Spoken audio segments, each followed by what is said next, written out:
DNA ligase enzyme जोड़ने वाला enzyme है।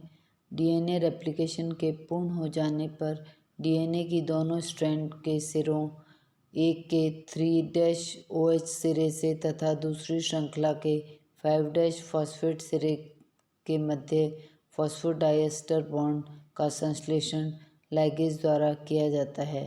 यह बंध दोनों स्ट्रैंड के 3' 5' सिरे को संयुक्त कर अंतःखंड या टीलोमियर बनाता है।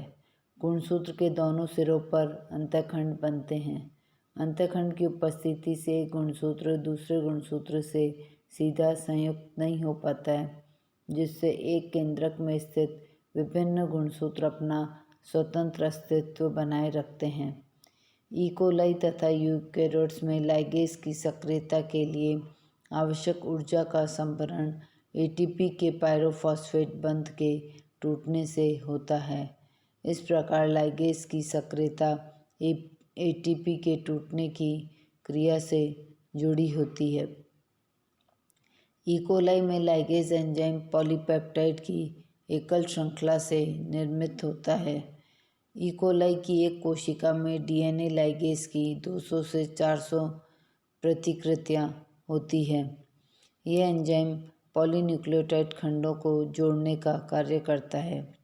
यह डीएनए के कटे खंडों को जोड़ता है या डीएनए संश्लेषण के समय ओकाजाकी खंडों को जोड़ता है। डीएनए लाइगेज की सक्रियता के लिए आवश्यक ऊर्जा डीएनए द्वारा प्रदान की जाती है। अब इसके डीएनए लाइगेज के कार्य। डीएनए लाइगेज रेप्लिकेशन क्रिया में डीएनए पॉलीमरेज एंजाइम का सहयोग करता है। दूसरा, डबल हेलिकल डीएनए अणु की एकल स्ट्रैंड्स में बनने वाले कांटों की कट्स या निक की मरम्मत करता है। तीसरा, डीएनए के द्विस्ट्रैंडों को सिरों पर जोड़ना।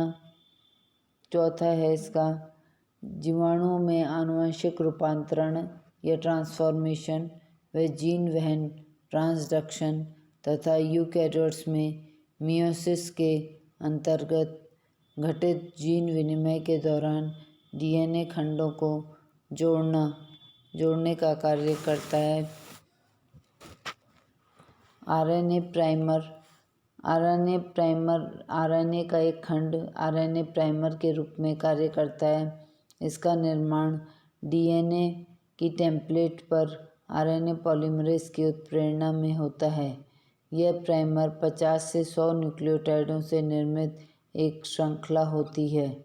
रेप्लिकेशन के दौरान आरएनए प्राइमर शीघ्र ही डीएनए की खुली स्ट्रैंड के 5' सिरे पर स्थापित हो जाता है। अब इसकी तथा डीएनए पॉलीमरेज की मध्यस्थता से इस टेम्पलेट पर 5' 3' सिरे की ओर प्रगति करते हुए नवीन न्यूक्लियोटाइडों का संयोजन होता है, जिससे अंततः डीएनए का संपूर्ण सूत्र बनता है। सभी डीएनए पॉलीमरेज के समान पॉलीमरेज थर्ड को एक प्राइमर की आवश्यकता होती है। बैक्टीरिया में दो भिन्न प्रकार के एंजाइम आरएनए प्राइमर का संश्लेषण करते हैं। आरएनए पॉलीमरेज तथा प्राइमेज दोनों एंजाइम के 10 से 60 न्यूक्लियोटाइड लंबा आरएनए प्राइमर संश्लेषित होता है, जो डीएनए के नए स्ट्रैंड के संश्लेषण के लिए स्वतंत्र हाइड्रॉक्सिल समूह प्रदान करता है। बाद के अध्ययनों से ज्ञात हुआ कि आरएनए प्राइमर का संश्लेषण प्राइमेज के द्वारा ही होता है। अब इस चित्र में डीएनए रेप्लिकेशन में ओकाजाकी खंड डीएनए पॉलीमरेज फर्स्ट द्वारा इन खंडों के मध्य रिक्त स्थान को भरना तथा डीएनए लाइगेज द्वारा जोड़ दांतों को सील करना बताया। सबसे पहले इसमें रेप्लिकेशन फोर्क बताया गया है और ये जो डायरेक्शन है वो अनवाइंडिंग की है। ये formation of DNA on RNA primers, इसमें ये ओकाज़की फ्रेगमेंट्स होते हैं।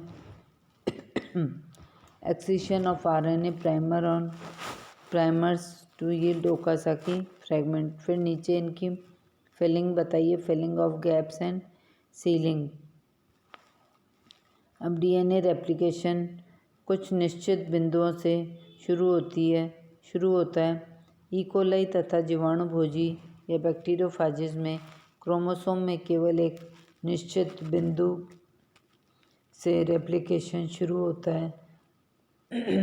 यूकैरियोट में प्रत्येक क्रोमोसोम में ऐसे अनेक प्रारंभिक बिंदु या इनिशिएशन पॉइंट्स होते हैं।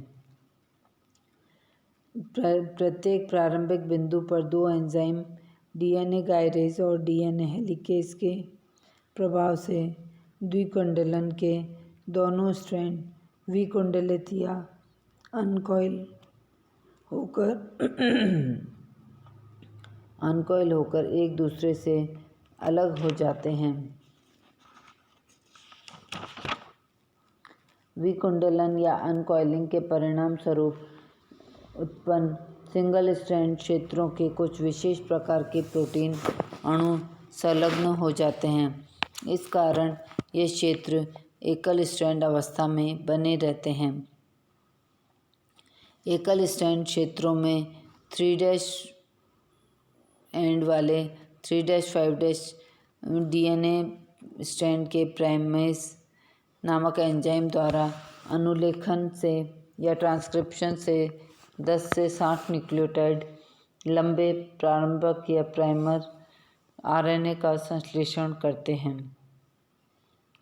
इस प्रारंभक आरएनए के 3' एंड पर स्थित स्वतंत्र OS समूह डीएनए पॉलीमरेज एंजाइम के लिए प्रारंभक स्थल या इनिशिएशन पॉइंट का कार्य करते हैं। अतः डीएनए पॉलीमरेज थर्ड डीएनए अणु के 3'5' स्ट्रैंड की सतत या कंटिन्यूस रेप्लिकेशन करता जाता है। डीएनए के दूसरे 5'3' स्ट्रैंड का रेप्लिकेशन डिसकंटिन्यूस या असतत होता है। इस स्ट्रैंड की प्रतिकृति की शुरुआत या रेप्लिकेशन की शुरुआत 3'5' स्ट्रैंड की रेप्लिकेशन शुरू होने के कुछ देर बाद होती है। परिणाम स्वरूप 3'5' स्ट्रैंड के किसी भी खंड की प्रतिकृति या रेप्लिकेशन 3'5' स्ट्रैंड के उसी खंड की रेप्लिकेशन के बाद होती है। अतः 3'5' रज्जुक को अग्रगामी या लीडिंग स्ट्रैंड तथा 5'3' स्ट्रैंड को लैगिंग स्ट्रैंड कहते हैं। 5'3' स्ट्रैंड की में रेप्लिकेशन फोर्क के पास प्रारंभिक बिंदु या इनिशिएशन पॉइंट से दूर प्राइमेस एंजाइम प्रारंभक आरएनए का 5'3' संश्लेषण करता है। अब प्रारंभक या प्राइमर आरएनए के 3' सोर्स से डीएनए पॉलीमरेज थर्ड डीऑक्सीराइबोटाइडों को जोड़ता है। फलस्वरूप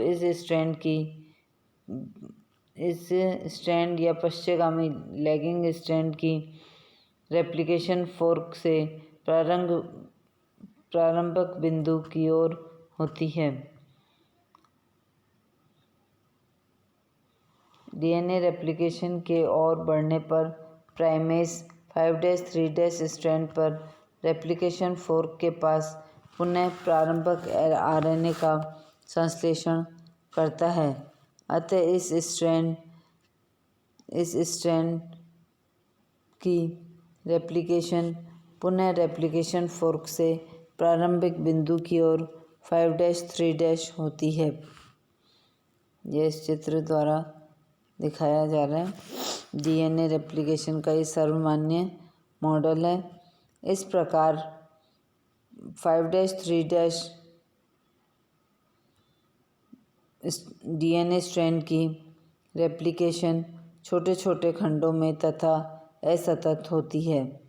इन डीएनए खंडों को पॉलीन्यूक्लियोटाइड लाइगेज या डीएनए लाइगेज एक दूसरे से जोड़ देता है। इन खंडों से जुड़े प्रारंभिक आरएनए या प्राइमर आरएनए का पाचन संभवतः डीएनए पॉलीमरेज फर्स्ट के द्वारा होता है। यही एंजाइम डीएनए पॉलीमरेज फर्स्ट प्रारंभिक आरएनए के स्थान पर उचित डीऑक्सीराइबोटाइडों को जोड़कर डीएनए का संश्लेषण भी करता है। प्रारंभिक बिंदु से एक दिशा में हो रही डीएनए रेप्लिकेशन का है। वास्तव में डीएनए रेप्लिकेशन एक दिशी या यूनिडायरेक्शनल न होकर बाईडायरेक्शनल या द्विदिशीय होता है, अर्थात डीएनए रेप्लिकेशन प्रारंभिक बिंदु से दोनों ओर लगभग समान गति से बढ़ती है। प्रारंभिक बिंदु की दूसरी दिशा में भी डीएनए रेप्लिकेशन की यही क्रियाविधि या मैकेनिज्म होता है। अब डिफरेंट एस्पेक्ट्स ऑफ रेप्लिकेशन। सबसे पहला है अकुंडलन या अनवाइंडनिंग, जो कि इस चित्र में बताया है। अकुंडलन द्वारा एक सूत्रीय क्षेत्र का निर्माण प्राय 3 एंजाइमों या प्रोटीनों से होता है। पहला डीएनए हेलिकेस, जो कि सबसे ऊपर दिखाया है, फर्स्ट डीएनए हेलिकेस। दूसरा डीएनए गायरेज, जो नीचे की तरफ बताया है, तथा डीएनए एकल सूत्र कुंडलन प्रोटीन। इनमें DNA helicase DNA double strand के ऐंठन खोलने के लिए उत्प्रेरणी क्रिया करता है। अब डीएनए की पुनरावृत्ति असतत होती है। DNA replication is discontinuous.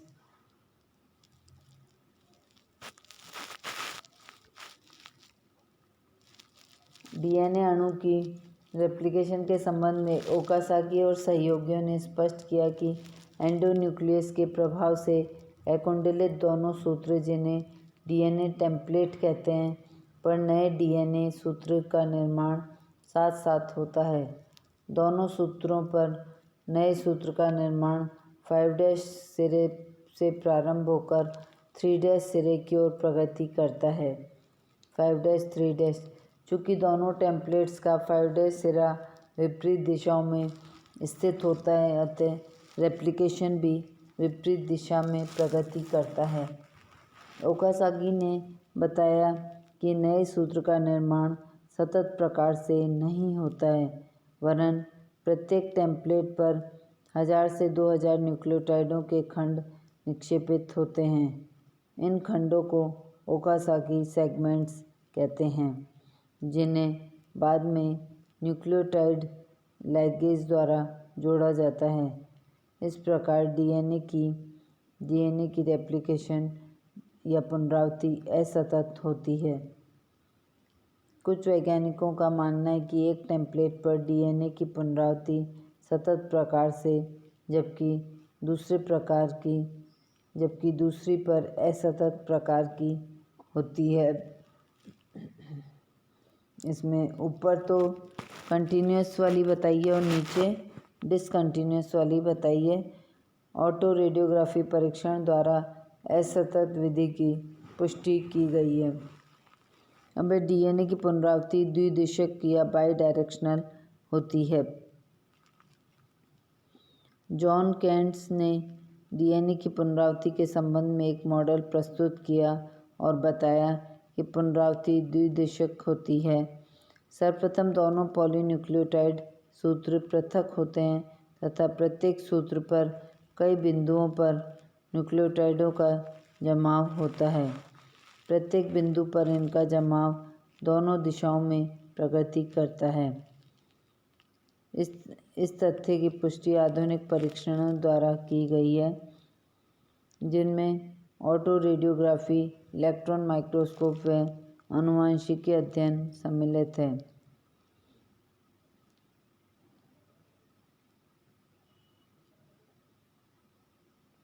अब डीएनए की पुनरावृत्ति अर्ध संरक्षी होती है। DNA replication is semi conservative.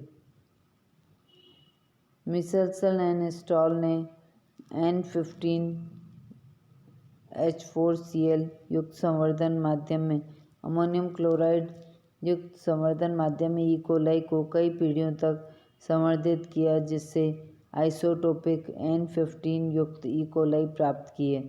तत्पश्चात ई कोलाई को सामान्य N14H4Cl युक्त माध्यम में संवर्धित किया। पुनरावृत्ति क्रिया में संश्लेषित नवजात डीएनए अणु का परीक्षण करने पर पाया कि इसका सूत्र N15 युक्त जबकि दूसरा सूत्र N14 युक्त था। इनमें से भारी N युक्त स्ट्रैंड पैतृक जबकि N14 युक्त सूत्र नवनिर्मित होता है।